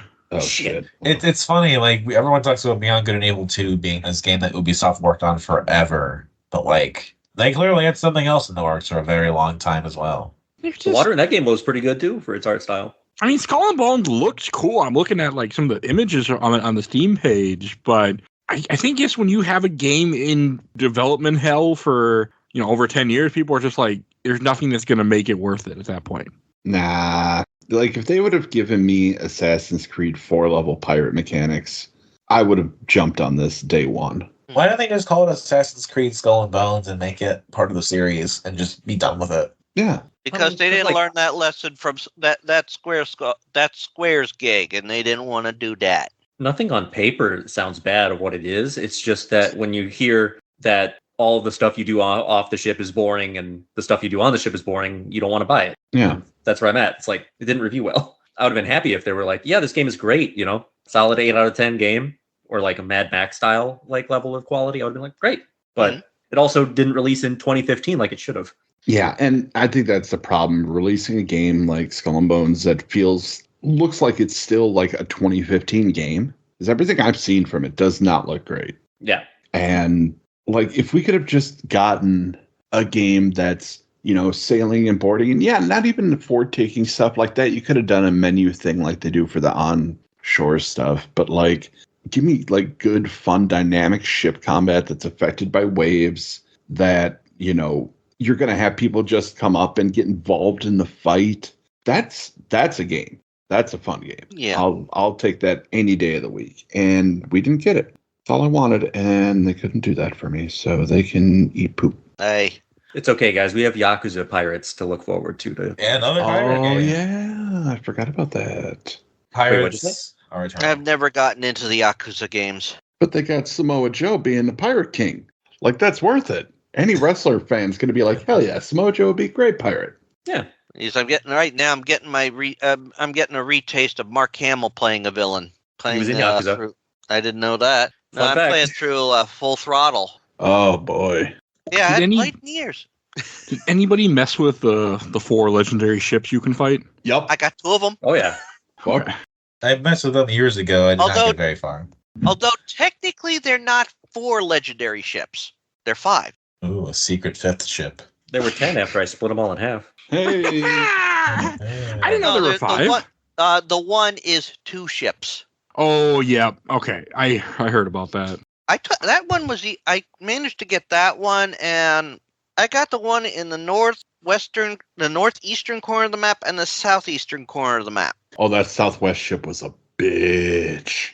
You have to hit it in just the right spot to trigger the weak spots. Otherwise, your cannons don't do anything. So Damn. so finickly. I would not like that. Even when I played this game last time and I was trying to do everything because I didn't have a podcast that I ran, I still didn't beat all the ships. I only took out like maybe 1 or 2. See, they were just hard. These ships would have been so cool if you could use Edward's fleet to like summon like allies and stuff to like have like this epic fight. Yeah. That would I have been think cool. The worst one I came across was that one that just rams you. I could not. I every once in a while, it was, how is he turning so fast that he can ram me? I'm like, how the fuck? Did you guys figure out the drift mechanic when turning? I feel like I know what you're talking about, but I don't think I performed it. I don't know if I did either. Oh, it's really easy. All you got to do is just, be going just under travel speed, start turning, lower your speed, and your ship just like drifts around real quick for a fast turn. Then you can just jack that speed up. It's like a 180 quick turn, but you don't get Tokyo Drift vibes. I might have done that on accident, just in the stress of like someone's trying to ram me and I want to ram them back. So like at full speed because I tried and missed a ram and then went to slow down because I know it'll give me a sharper turn radius. So I might have done it totally on accident. Yeah, I'll have to keep that in mind next time I play it. It's a blast. You just get to play around. And I did start playing the Fast and Furious Tokyo Drift soundtrack while I was playing this game. Yeah. Because that's what one does when you're drifting, even if you're multi-wave drifting. Hell yeah. It's a great time. I really enjoy the ship parts of this. Mm-hmm. Just, you gotta go on land sometimes too, and it's fun, but to me at least, it's not as fun. Yeah, because the problem is that like you do all this stuff out in the open, just actively fighting things, and you have to remember on land, this is a stealth game, sir. Yeah. And it's like, oh.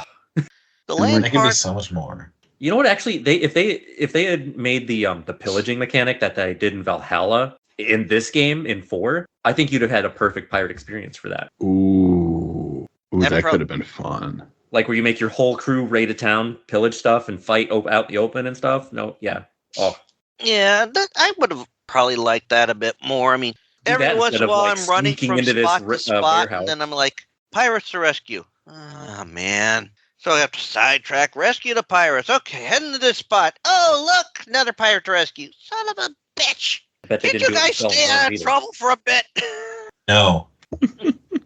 But it was, there were a lot of fun things though in it. I mean, yeah, you don't have all in the climbing you can do like in other games because you don't have a lot of major city areas. Although I do have to complain one section. Why are we taking a pirate ship into the bayou? Why not? They did it You in little Pirates face. of the Caribbean too. That's why. Yep. Aye. Yep. Dead man's chest. complete with like the same knockoff, like I think Lady, right? Or no? Yeah. Well, kind of a knockoff to Delma. See, that's the thing. I mean, that is how do you keep a ship not being noticed in a bayou? It's Then dark again, out there, man, and foggy. Yeah. Covered And if with your ship, vines. yeah, and if your ship looks like a tattered rag, it could look like the trees too. All the vines and whatever. You know what I mean? Yeah. Yeah, I can see it. We haven't talked about Matt Ryan at all. Matt Ryan, the voice of Edward Kenway, also televisions and animations, John Constantine. Oh, he does a good job. Yeah, same dude.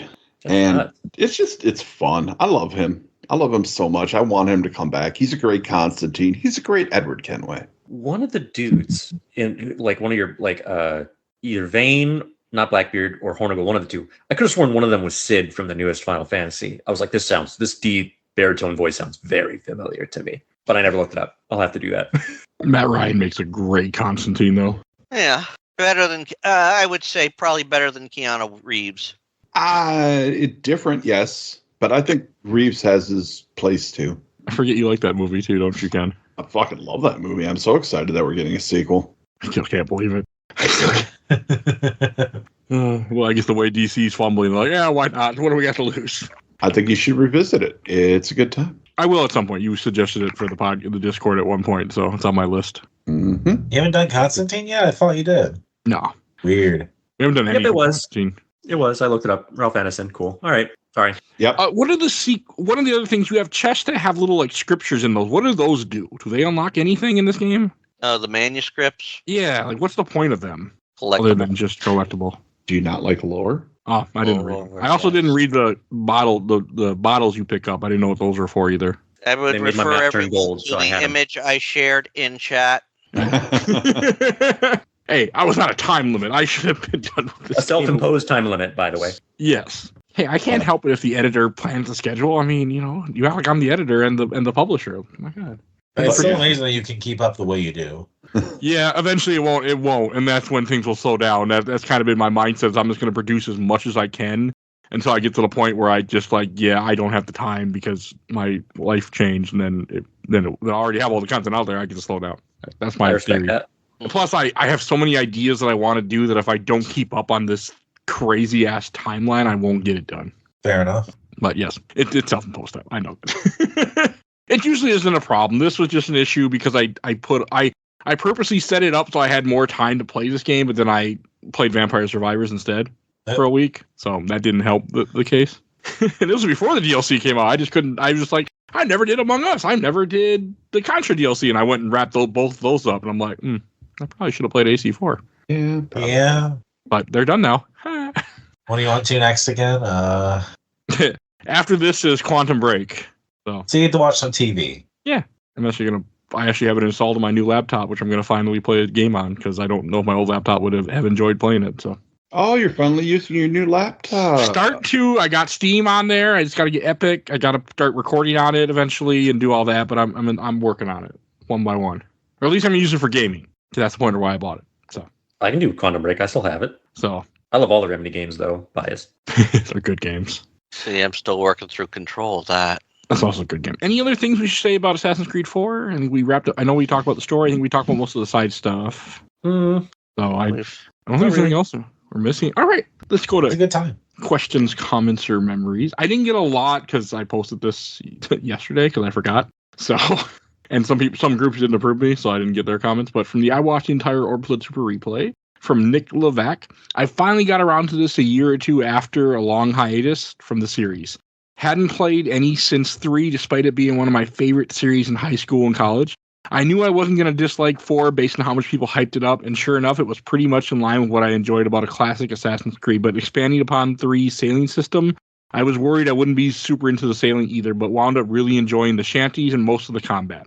I don't know if I'll ever continue past 4, and knowing that means having to play Unity eventually, but maybe it's fine after all this time. Unity's It is. fine now. It is. Yep, it's fine. Unity works. Yeah, Is a game. it is a game. So, Does the co-op still work? I'm assuming so, right? Ooh, I don't know. for this game, Kenway's For Fleet Unity. didn't even work, so... No, for Unity, yeah, I know for a fact.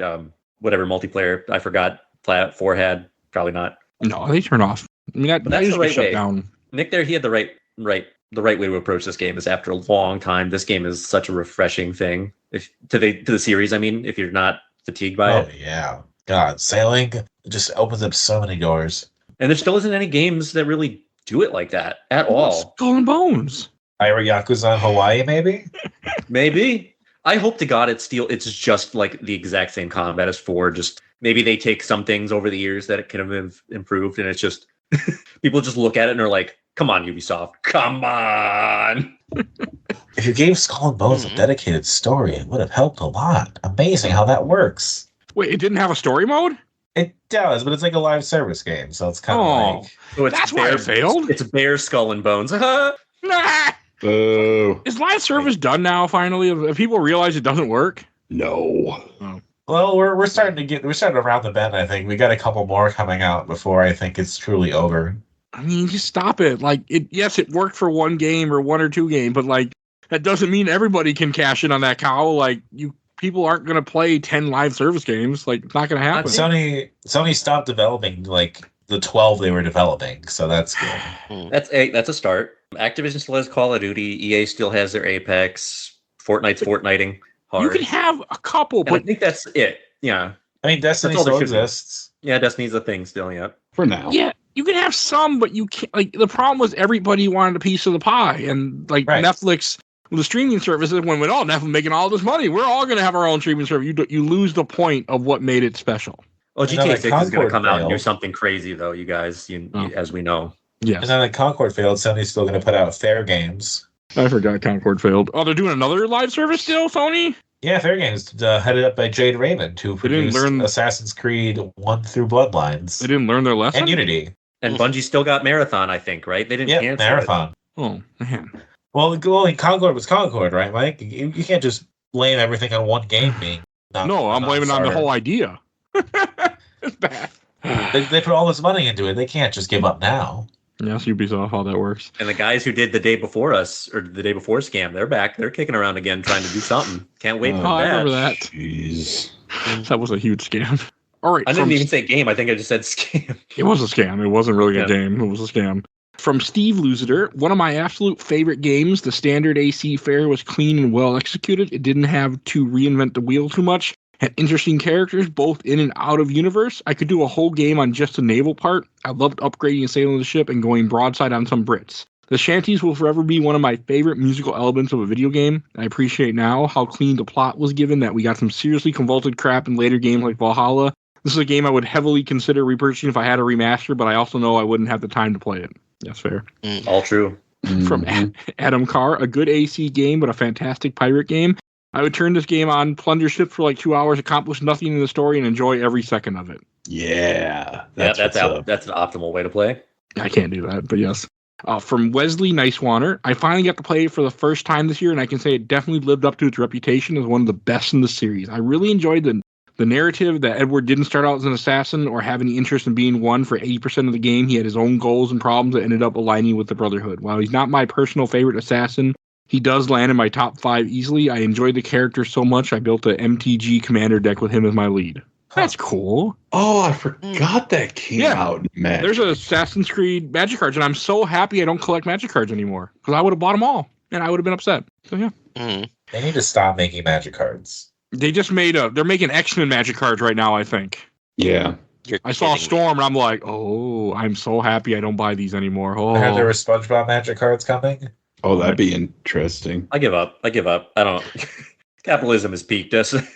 oh, random thing since you mentioned SpongeBob. I went to a haunted ship in Duluth, Minnesota, and it's like like a haunted house, but it's a ship. And they go through an area that's very, very tight. And there was some guy in a whole blow up Patrick costume, and they made him deflate himself at one point because he wouldn't have fit. Jesus. And of course, we had to yell at him, "Hey, Patrick!" So we were on top of the ship. That's what you do when you see So, a guy. were all these comments just from the Overblood group? So far, yes. Oh, okay. I was gonna say the Overblood group is pretty. They have no love for Ubisoft, so I think it's a pretty good indication that AC4 really does stand a I got 5. test of time. And the last one, Eric Olsen, generally the best pirate game. No, Overblood still talks to me. I'm happy to say. So after all these years, they still talk to me. They should. I run their Secret Santa. So I'll do it. from I mean, you think so. From the official Age of Time community, from Matt Johnson, Black Flag is amazing to the point where the naval stuff is actively harmed by the forced bad stealth portions of the assassin missions. Ship stealth is horrible also, but the Salient rating more than makes up at least a 9/9.5 out of 10 for me. It's insane that Skull and Bones ought to have been the Salient with no AC, and then it's just a gross mess that is worse in every aspect. I still can't believe it. Well, now that I know it's a live service, it makes more sense why it's so fucked up. So, I mean, from what are you gonna Aaron do? McCoy, I'm not a fan of stealthing games, but I love AC, so I would deal with it, or having to be careful around civilians with sometimes crappy controls. Ezio didn't kill innocents. I still remember the first time I blew my stealth in Black Flag, and I just stood up and drew both swords. Fuck it, I'm a fucking pirate. You're all going to die. From Joe Mendivar, friend of the show. I bought that game for PC one day when it was like negative 30 degrees out. I had foolishly gone to work, but it was so cold that nobody else showed up, so I went home early, and since the job was closer to EB Games, I stopped in on a whim, picked this game up. Kind of a fun just to position to have topical vibes on my screen while it's freezing cold outside. He lives in Canada too, so that also adds to how cold it is. Yes. And from Mark Isherwood, I should go back and finish this, not remembering what I stopped other than life/work stuff, most likely. That happens. Yeah. And from the last group, Assassin's Creed Unlimited, from JQ, best game of the series, so much fun. From Kim Applegrin, all those boring tailing missions. And from Ralph Horns, remastered or new one on PS5? I mean, they're supposed to be, are they remaking this game? Supposedly? That's been a rumor for some time, and I don't know why. It's such a weird one to remake, quote unquote. I mean, it's sold. Yeah, but if you're going to remake it, just make a sailing game. They did that. Well, see, Exactly. here's the thing. This is where you get your Valhalla mechanics for pillaging. Mm. It just seems like a weird thing if they remake 4 of all games and then everything else still looks the same. Like, I would understand a remake if you couldn't play this still, but I played this on my PS5 and it runs absolutely fine. Yeah, you can buy this on Switch too. Like, this is everywhere. Like, it doesn't need to be remade, but if something's loved, people tend to remake it. So I get it. But If they can charge another $70, they'll do it. yeah, but it's Ubisoft where you know that you don't have to pay $70. You just wait 3 months and it'll be $20. They just got to finish remaking Splinter Cell and Prince of Persia: Sands of Time first. Oh, They've got a lot of disappointment on their plates potentially. Beyond Good and Evil 2, anybody? You think? Maybe next year? I still remember when I worked at Target in 2009, there was an advertisement on the TV, like in the demo Sony computers we had, to advertise Beyond Good and Evil 2 coming out. Well, it seems like Yeah. Beyond Good and Evil 2 actually finally might happen. Since they put all that new stuff in the Beyond Good and Evil 20th Anniversary Edition. Maybe. Or they're like, hey, we have all the stuff that we might as well do something with it. And they said that the team that worked on the Lost Crown Prince of Persia game, since they're not doing a sequel, they got dispersed to Beyond Good and Evil 2 and other places. They didn't get fired? Well, that's good. No, they didn't get fired, surprisingly. Yeah. So maybe. I don't trust any video game. Well, I'm also so far behind on video games that come out that I'm like, I don't care. Because by the time I get to it, it don't matter. I mean, Beyond Good and Evil 2 is so old that it was in development when Duke Nukem Forever was in development. Oh, boy. Those games overlap. Nuts. Mm. Hey, Duke Nukem Forever came out. How'd that go? It came out. Yeah, it That's did. I appreciate that it came out. That's a fun story. If you ever listen to the whole backstory of why it took so long and what kept happening, that's actually a fun story. I watched a YouTube documentary on it once. Was it Matt McMuscles? Was it what happened?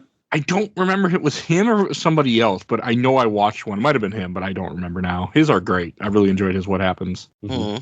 I should watch the one on Suicide Squad, which is actually $13 currently on sale, and I'm like, Mm.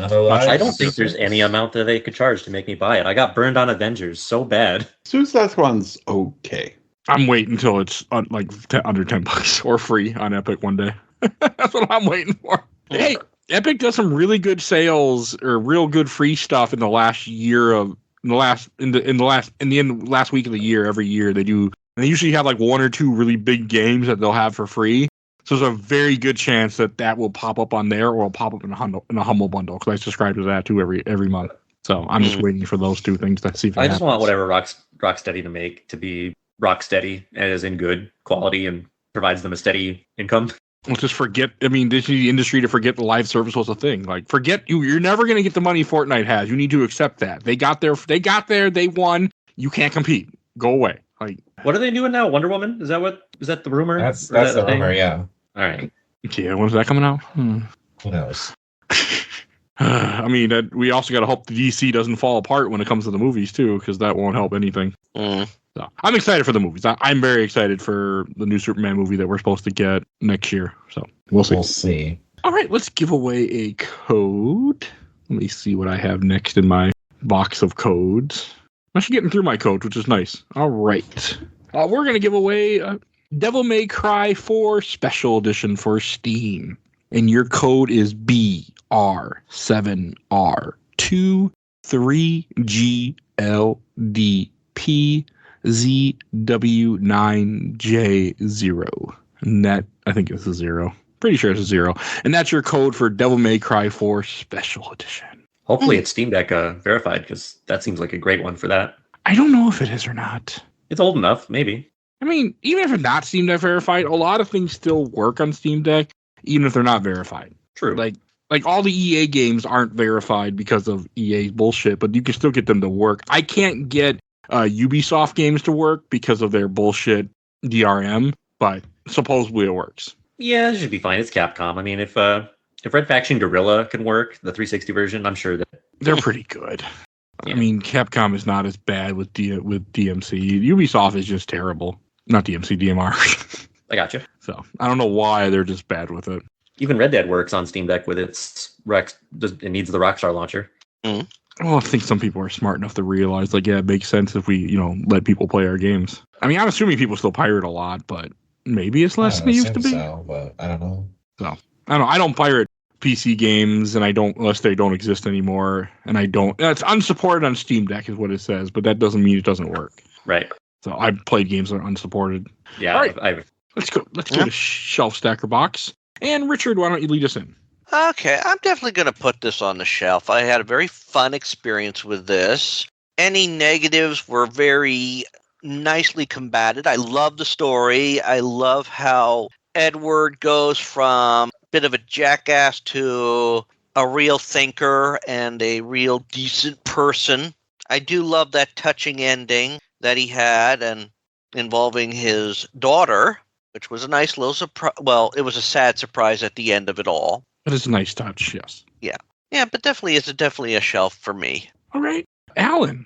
I'm gonna put this one in the stack. I don't think it's a complete enough package to go on the shelf, just because like the whole story of it, I'm just kind of whatever. It's definitely a gameplay is king kind of thing, and that's perfect for me for the stack, and I can return to it whenever I really have that itch to sail the seas and sing the shanties. Or you can play that TikTok video over and over again that I sent you.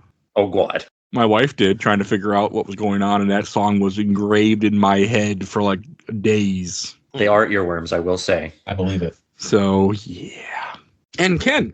This is absolutely going to be a shelf for me. I've played this game a lot. I played it a lot on PS4. Since I got my PS5, I've played it a couple times before we even got close to recording this episode.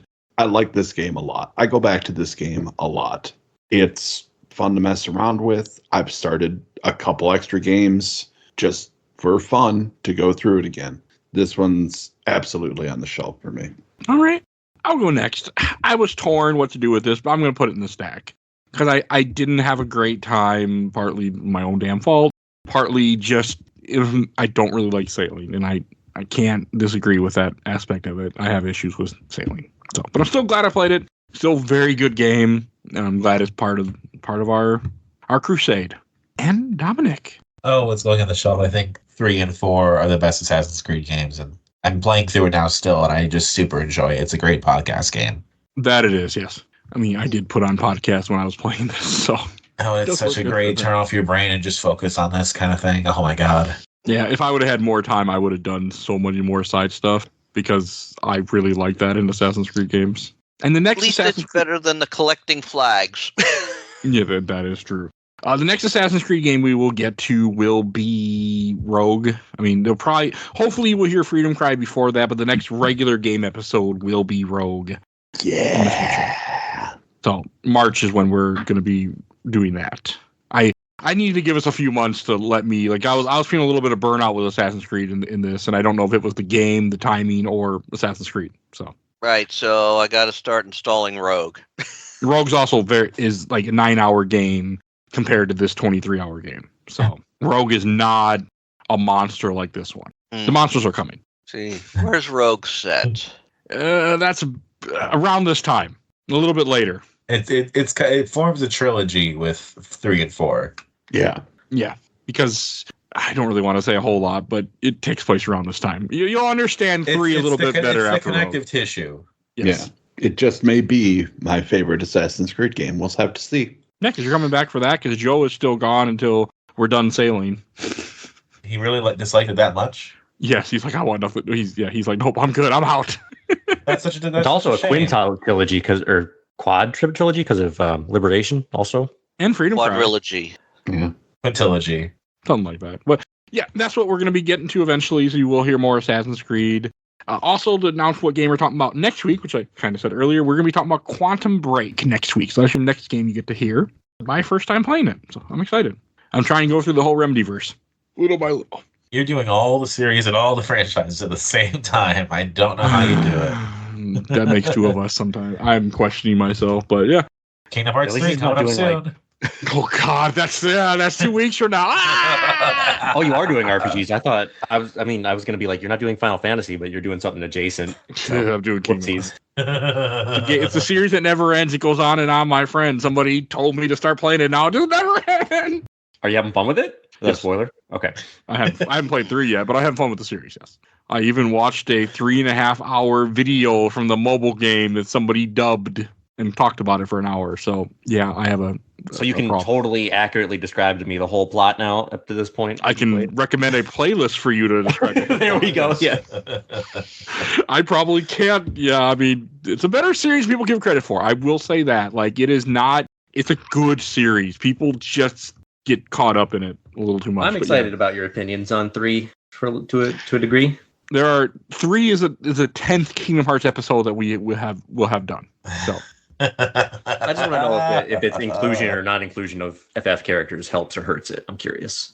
It does nothing for it. I can tell you in 2 weeks. Would it's their inclusion of done more? I don't know. Anyway, They're not in it. That's the problem. But Yeah. that's all. I just know that from hearsay. But yeah, no, we've done so many Kingdom Hearts. It's been a journey covering that series. A fucking journey.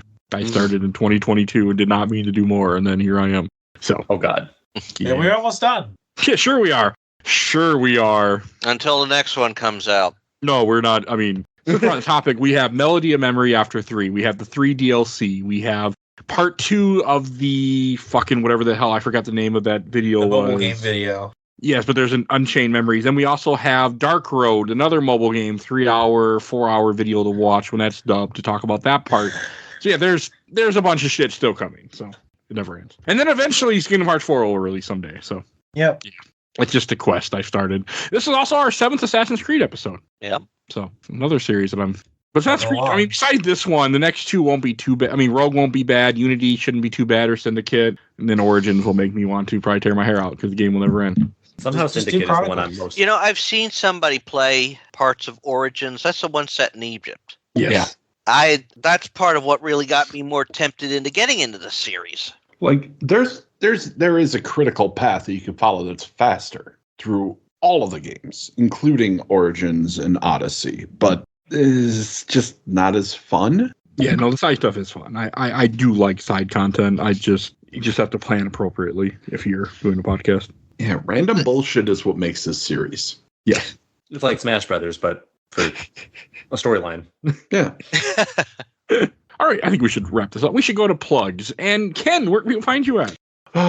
As always, my movie podcast is still coming.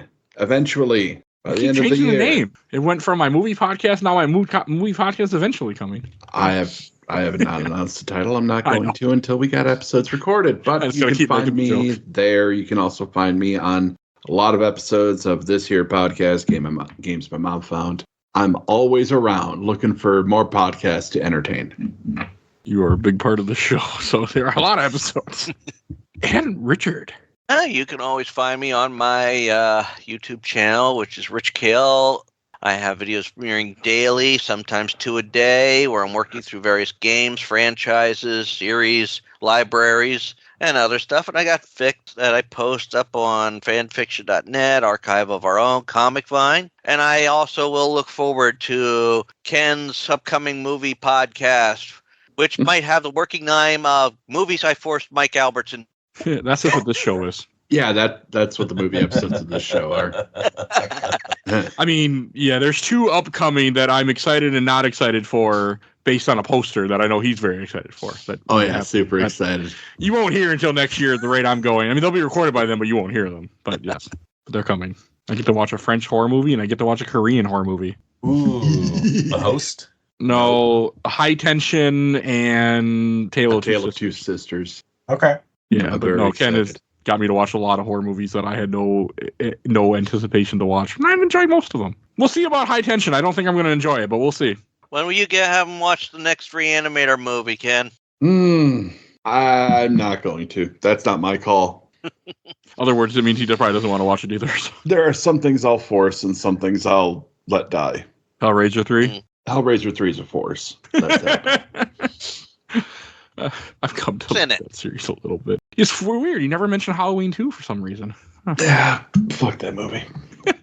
I am curious, but I think I want to see Halloween 3 more.